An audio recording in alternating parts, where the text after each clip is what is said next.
الحمد لله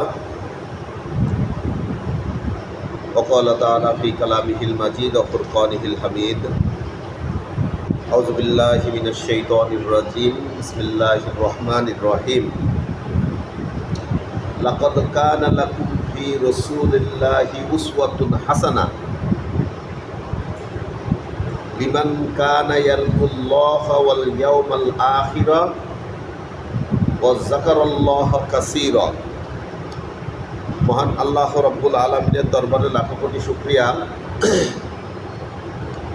আজকে পবিত্র জুমার দিনে আমাদের ঘুম থেকে উঠিয়ে নিয়ে আসে ফজরের নামাজে উপস্থিত হওয়ার তৌফিক দান করেছেন এবং সুন্দর কিরাতের সাথে সহি শুদ্ধভাবে নামাজটা আদায় করার তৌফিক দান করেছেন। এজন্য আমরা সবাই কালেমাত শুকর বলি আলহামদুলিল্লাহ। আজকে যে আয়াতটা আপনাদের সামনে তেলাওয়াত করেছি, এই যে আল্লাহ তাআলার প্রশংসা করলাম যে আল্লাহ তাআলা যে আমাদের তৌফিক দান করেছেন, এটা আল্লাহ তাআলার একটা নিয়ামত। এই সংক্রান্তই বিরাই। তো যাই হোক, আমরা অল্প কথা বলে শেষ করব। আমরা শুনি, আমরা অনেক কিছু শুনে থাকি কিন্তু আসলে কাজে লাগাই না। এর মধ্যে থেকে যদি কিছু কাজে না লাগানো যায় তাহলে আমরা সামনে অগ্রসর হতে পারবো না। আমরা শুনলাম কিন্তু মানলাম না, এর জন্য কিন্তু আলাদা আবার পানিশমেন্ট আছে। এই কারণে আমরা যেটা জানবো সেটাকে আমরা মানার চেষ্টা করব এবং এই যে জানলাম আরেকজনের কাছে পৌঁছিয়ে দেওয়ার চেষ্টা করব। ঠিক আছে, এটা হচ্ছে উদ্দেশ্য। যাই হোক, আজকে যে আয়াতটা আমি তেলাওয়াত করেছি সূরাতুল আহজাব, সূরাতুল আহজাব 33 নম্বর সূরার 21 নম্বর আয়াত। সূরাতুল আহজাব 33 নম্বর সূরার 21 নম্বর আয়াত। এটা একটা খুবই গুরুত্বপূর্ণ আয়াত। একটু অর্থ করি, দেখেন। লাকাদ কানা লাকুম ফি রাসূলিল্লাহি উসওয়াতুন হাসানা। আল্লাহ তাআলা বলেছেন তোমাদের জন্য, লাকাদ কানা তোমাদের জন্য রয়েছে, কি রয়েছে? রসুলের মধ্যে। লাকাদ কানা লাকুম ফি রাসূলিল্লাহি, রসুলের মধ্যে কি রয়েছে? উত্তম আদর্শ। উসওয়াতুন হাসানা, সর্বোত্তম আদর্শ, মানে এর পরে আর কোনো আদর্শ হয় না। এটা কিসের মধ্যে রয়েছে? রসুলের মধ্যে রয়েছে। কাদের জন্য রয়েছে? তারপরে আল্লাহ তাআলা বলেছেন যারা কি করে? আল্লাহকে ভয় করে এবং আখিরাতকে ভয় করে। যারা কাদের জন্য রয়েছে? যারা আল্লাহকে ভয় করে, স্মরণ করে এবং আখিরাতকে ভয় করে এবং কি করে? আল্লাহকে বেশি বেশি স্মরণে রাখে, তাদের জন্য। কয়টা মাধ্যম দিয়েছে? যারা তোমাদের জন্য রসুলের মধ্যে রয়েছে উত্তম আদর্শ, সেই তোমরা কারা? তারা যারা হচ্ছে আল্লাহকে স্মরণ করে, 1 নম্বর। 2 নম্বর, আখিরাত কিয়ামতের দিবসকে ভয় করে, 2 নম্বর। 3 নম্বর হচ্ছে আল্লাহকে বেশি বেশি স্মরণ করে। নাকি একই রকম হইল? যাদের মধ্যে আল্লাহ তাআলা 1 নম্বর খেয়াল করেন, আল্লাহকে ভয় করে, আখিরাতকে ভয় করে, 2 নম্বর। আর 3 নম্বর, আল্লাহকে বেশি বেশি স্মরণ করে। খেয়াল হলো? বোঝা গেল? আল্লাহকে বেশি বেশি যারা ভয় করে তাদের জন্য রয়েছে রসুলের মধ্যে উত্তম আদর্শ। যারা আখিরাতকে ভয় করে তাদের মধ্যে রয়েছে, তাদের জন্য রয়েছে রাসূলুল্লাহ সাল্লাল্লাহু আলাইহি সাল্লামের যে চরিত্রটা, উনি যে আদর্শ নিয়ে আসেন সেই উত্তম আদর্শ রয়েছেন। এবং যারা আল্লাহকে স্মরণ করে তাদের জন্য রয়েছে, অন্য কারোর জন্য নেই। তাহলে বুঝলাম যে আল্লাহ তাআলা যে বলছেন যে রসুলটা উত্তম আদর্শ তোমাদের জন্য। তোমরা যদি আল্লাহকে ভয় করো, তোমরা যদি আখিরাতকে ভয় করো, তোমরা যদি আল্লাহকে বেশি বেশি স্মরণ করো, তাহলে তোমাদের জন্য রয়েছে উত্তম আদর্শ। তুমি আল্লাহকে ভয় করবে না, তোমার জন্য রসুল উত্তম আদর্শ হতে পারে না। তুমি আখিরাতকে, কিয়ামতের দিবসকে ভয় করবে না, তোমার জন্য রসুল উত্তম আদর্শ হবে না, তুমি আল্লাহকে স্মরণ করবে না, তোমার জন্য রসুল সাল্লাল্লাহু আলাইহি সাল্লাম উত্তম আদর্শ হবে না। এই তিনটা পয়েন্টের বাইরে যদি আমরা চলে যাই তাহলে রসুল সাল্লাল্লাহু আলাইহি সাল্লাম আমাদের জন্য উত্তম আদর্শ হচ্ছে না। এখানে কোরআনে বলেছে যেরকম রসুলের মহাব্বত আমাদের মধ্যে থাকতে হবে। তাহলে এই মহাব্বত কি আমাদের মধ্যে আছে না অন্য কোথাও চলে গেছে, আমাদের একটু জানা দরকার না? তো যাই হোক, এই বিষয়ে অল্প কিছু কথা বলবো ইনশাআল্লাহ। একটা কথা আছে, ফার্সিতে একটা কবিতা আমরা ছোটকালে পড়ছিলাম, আবদার কাশতি হালা কাশতি বুয়াদ। কাশতি, কাশতি মানে হচ্ছে নৌকা, ঠিক আছে? আবদার কাশতি হালা কাশতি বুয়াদ, আবদার পাশতি হালা পাশতি বুয়াদ। ফার্সিতে একটা কবিতা, এর অর্থ হচ্ছে নদীতে যখন নৌকা চলে, পানির উপর দিয়ে চলে না, পানির উপর দিয়ে চলে, তো এখন পানির উপর দিয়ে নৌকাটা হেলে দুলে চলছে, এর মধ্যে পানি আসছে না, যদি অল্প একটু আসে তাও সেচে ফেলে দেয়, তাই না? আবার যদি এই নৌকার মধ্যে পানিতে পরিপূর্ণ হয়ে যায় তাহলে নৌকাটা কি হয়? ডুবে যায়, ডুবে যায় না? দুনিয়ার জীবনটা আমাদের এইরকম হতে হবে। দুনিয়ার জীবনটা কি আমাদের জন্য ক্ষতিকর, আমাদের জন্য ভয়ঙ্কর, আমাদের ভবিষ্যৎ, আমাদের যে টার্গেট, আমরা যে জান্নাতে যাব, আল্লাহকে রাজি খুশি করব, এই দুনিয়াটা সব সময় আমাদেরকে টেনে ধরছে ওই পথে যাওয়া থেকে, আল্লাহর পথে যাওয়া থেকে বিরত রাখার জন্য ব্যস্ত। কাজেই ওই যে কবিতার মধ্যে নদীতে নৌকা ঠিকই চলবে কিন্তু নৌকার মধ্যে পানি ঢুকতে দেওয়া যাবে না।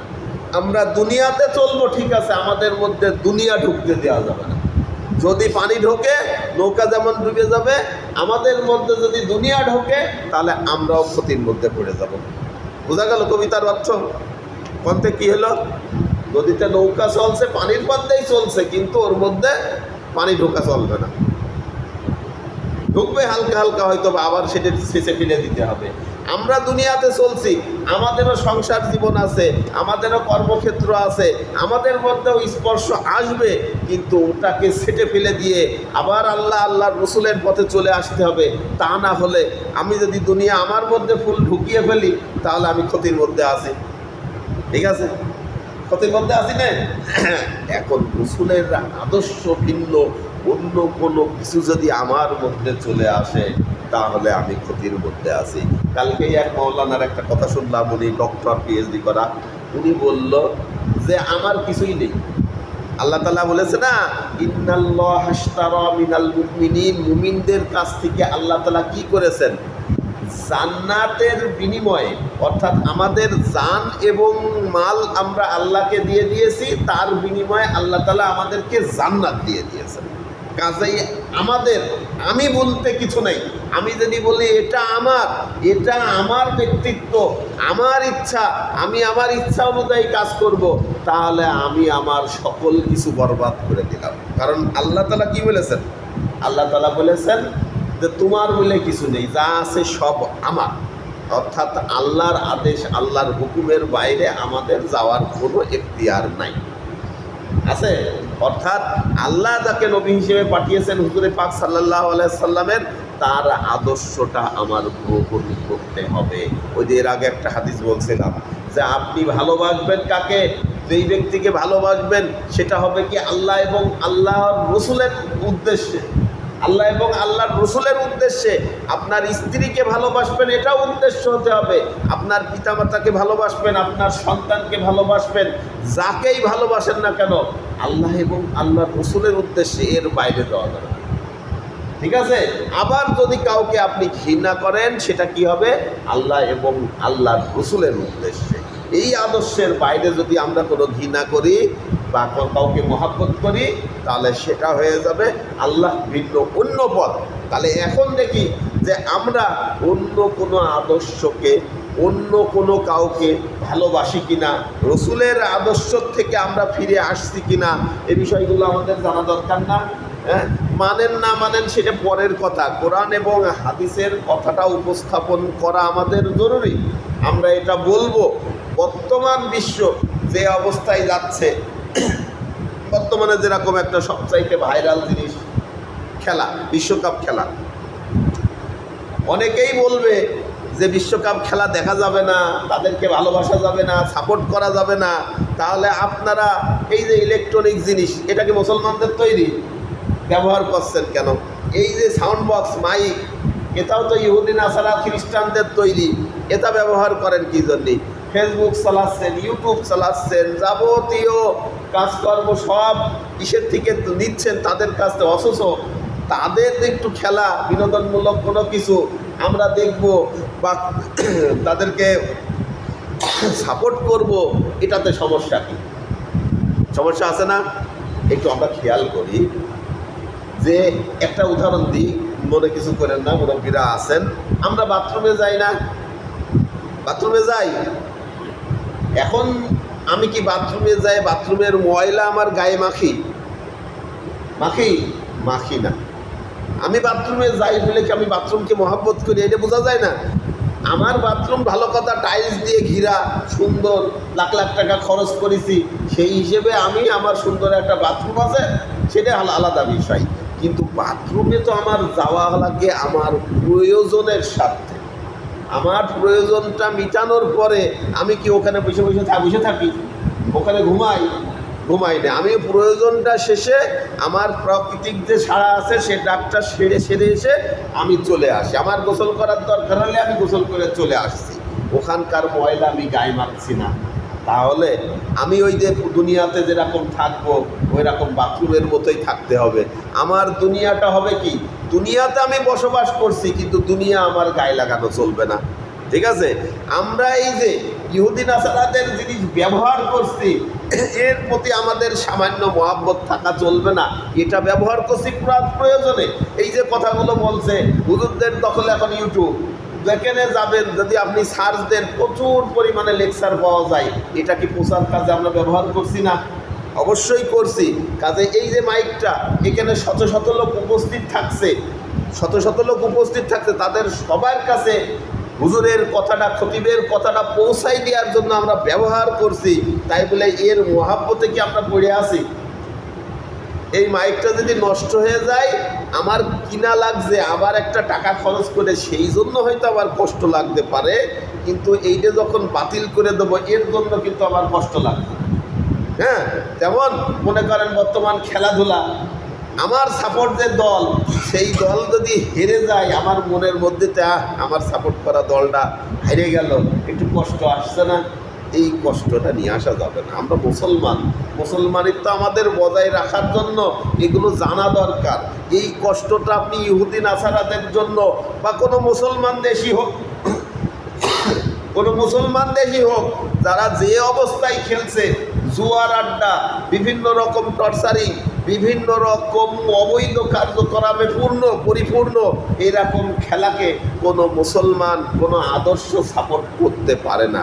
আপনার মনের মধ্যে ব্যথা থাকতে পারে না, এটা বলে রসুলের আদর্শ আমাদের মধ্যে থাকছে না। হ্যাঁ, আপনি দেখলেন, আবেগের বশীভূত হয়ে হয়তো দেখলেন, আপনার কাছে ভালো লাগছে, কিন্তু আপনাকে আবার ফিরে আসতে হবে। অবশ্যই না দেখাটা উত্তম, তারপরেও আপনাকে ফিরে আসতে হবে এবং কিটা কি করলো কি না করলো ওই আদর্শ, ওর জন্য খেলাম না। অনেকে আছে মারা যাবে, অমুক দল হারিয়ে গেছে বিদায় অনেকে বাংলাদেশে আত্মহত্যাও করেছে, ইতিপূর্বে অনেক ইতিহাস আছে। এই বছরও ঘটেছে কুষ্টিয়াতে, এই বছরও ব্রাজিল হারিয়ে গেছে বলে কুষ্টিয়াতে একটা ছেলে আত্মহত্যা করেছে। এরকম আরও বাংলাদেশে আরও করেছে কিনা আমার জানা নাই। কাজে এই কোন আদর্শ নিয়ে আল্লাহর কাছে এই ছেলেটা যাবে, কোন আদর্শ নিয়ে আমি যাব, কার মহাব্বত নিয়ে যাব? এই মহাব্বত যদি আমাদের মধ্যে থেকে থাকে তাহলে এইগুলো দূর করতে হবে। এইগুলো দূর না করলে কিন্তু রসুলের মহাব্বত আমাদের মধ্যে পরিপূর্ণ ঢোকা সম্ভব না। বুঝতে পারছেন? থাকতে পারে, আমার মধ্যেও থাকতে পারে, আপনার মধ্যে থাকতে পারে এই সমস্ত মহাব্বত। আল্লাহ এবং আল্লাহর রসুল ভিন্ন অন্য কোনো মহাব্বত করা যাবে না। বুঝতে পেরেছেন বিষয়টা? আজকের উদ্দেশ্য এটাই। তাহলে লাকাদ কানা লাকুম ফি রাসূলিল্লাহি উসওয়াতুন হাসানা, আল্লাহ তাআলা বলল যে তোমাদের জন্য রসুলের মধ্যে রয়েছে সর্বোত্তম আদর্শ। ওই মেসির মধ্যে নেই সে আদর্শ। কার মধ্যে আছে? রসুলের মধ্যে আছে। আবার এখন ইদানিং কিছু লোক যে আল্লাহ তাআলা মুসা নবী পাঠাইছে মেশিন মাধ্যমে না কি জন্য এরকম বলছে, নাউজুবিল্লাহ। এরকম শোনেন নেই, কিছু শোনা যাচ্ছে না? এই নাউজুবিল্লাহ, এইরকম উদাহরণ যদি কোনো মুসলমানের মুখ দিয়ে বেরোয় তাহলে তার ঈমান কোথায় দাঁড়াবে সেটা একটু বুঝতে হবে। এরকম কোনো কথা আমরা বলবো না। কাজেই আমাদের সকল আদর্শ মানদণ্ড কাকে ধরবো? আমরা রাসূল সাল্লাল্লাহু আলাইহি সাল্লামের কে ধরবো। এর আগে বলেছি না, আতিউল্লাহ, কোরআনের আয়াত বলছে আতিউল্লাহ ওয়া আতিউর রাসূল, আল্লাহ তাআলার কি করো? অনুসরণ করো এবং রসুলকে অনুসরণ করো। ওয়াউলিল আমর, এবং যারা আমির আছে অর্থাৎ নেতৃত্ব স্থানীয় আছে, আলেম সমাজ আছে, তাদেরকে অনুসরণ করো। এখন কথা হচ্ছে যে আমাকে আপনি অনুসরণ করবেন বা একজন আলেমকে অনুসরণ করবেন, এই ক্ষেত্রেও আপনার অন্ধভাবে অনুসরণ করা যাবে না। কি করতে হবে? বলছে ফাইন তানাজুম, ওই আয়াতেরই পরের অংশ বলছে যদি কোনো সমস্যা বাধে, অর্থাৎ আল্লাহ এবং আল্লাহর রসুল প্রথম মানদণ্ড, এর বাইরে আর যাওয়া যাবে না, তাই তো?